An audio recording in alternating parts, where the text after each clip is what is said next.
So authentic, of undisputed origin, genuine, true, you get it. But when people say it about me, I think they mean something more like this. Naive, outsider, who is intensely optimistic. I could throw in a lot of other adjectives, but you get the idea.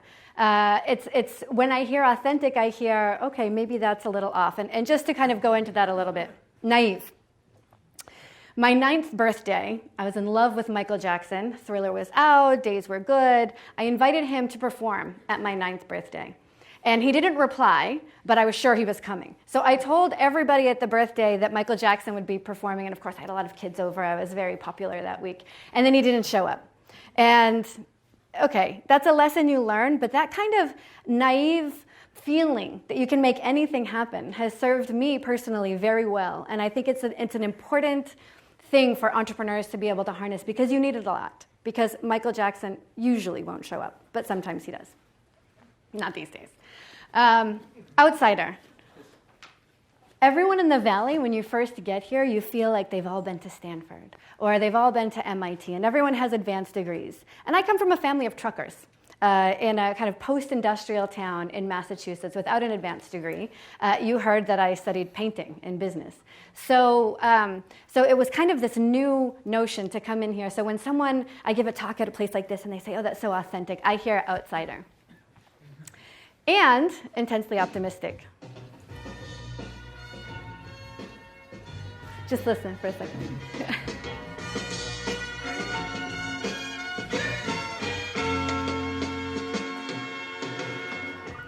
Ooh, child, things are gonna get easier. Ooh, child, It's kind of a lifelong theme song. So that's what it's like to be inside of my head on this journey. Now, let's look at what that means within the context of Waze. Because if I walked around with rainbows and unicorns singing that song all day long, that would be called a nonprofit. That would not be a company. And within the context of my team, I've got, Israeli Special Forces guys, I've got cynics, I've got academics, I've got the best engineers on the planet. So the fact that I can stand up here and even in the company and be talking about this rainbow and unicorny stuff, which I actually don't talk about, but I have that vibe, it allows me to not have all of the cons that come with the pros and cons of who you are, right? How do you harness who you are to make it as much of a pro as possible? And I think that's what we're really trying actively to build within the culture of our company. When we sold the company, we were just over 100. Now we're about 350, which is still relatively small for what we do. Some of the things that have worked for us. So what is it about building this team that we've tried to keep in mind? So obviously you want a diverse team. And from some of the news that's been coming out in Silicon Valley the last couple of weeks, it can seem disheartening, but it's not always like that. We have an incredibly diverse team, and we're committed to getting these new perspectives that are coming in because we think that healthy debate is really important. But it's not just diversity for diversity's sake, right? You need a common set of values, a common purpose that you're pushing toward. And without that, it's just a lot of noise. It's very difficult as an entrepreneur to stay focused and to prioritize. These are two of our biggest challenges.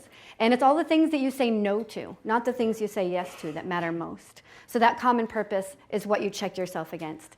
In terms of the debate, I'm often asked, well, how do you work with Israelis? And, as the first non-Israeli there and all of that. And it's amazing. We would go into a room. We would have a very difficult decision to make, and we would fight, and we would scream, and the door is closed. And we would come out at the end of the day with a decision, everybody pointed in the same direction, and never look back. Because we were encouraged to be able to have a space to get anything out that was relevant, and that's so important in the early days when you have no idea what the heck you're building or who it's for. Oh, one thing, well, let's just go here because you already saw it. Two other things that were important. Squashing territorialism. It's difficult when someone is running, say, community programs. And then all of a sudden you have 500,000 members of your map editing community. It's not that the same person can necessarily do that all by themselves, but they might feel territorial about it. And how do you squash that? It's a very normal human thing. How can you not let it fester, address it, move on? And then, of course, the no asshole policy is something that we take very, very seriously.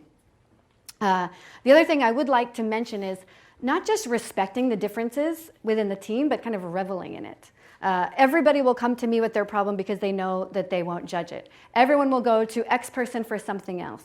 It's really reveling in those differences and what make people tick and what brings out the best in them. When are they at their best within the company? And for every single person at the company to know, that's not always a single person. There's never one person who can solve all of those problems.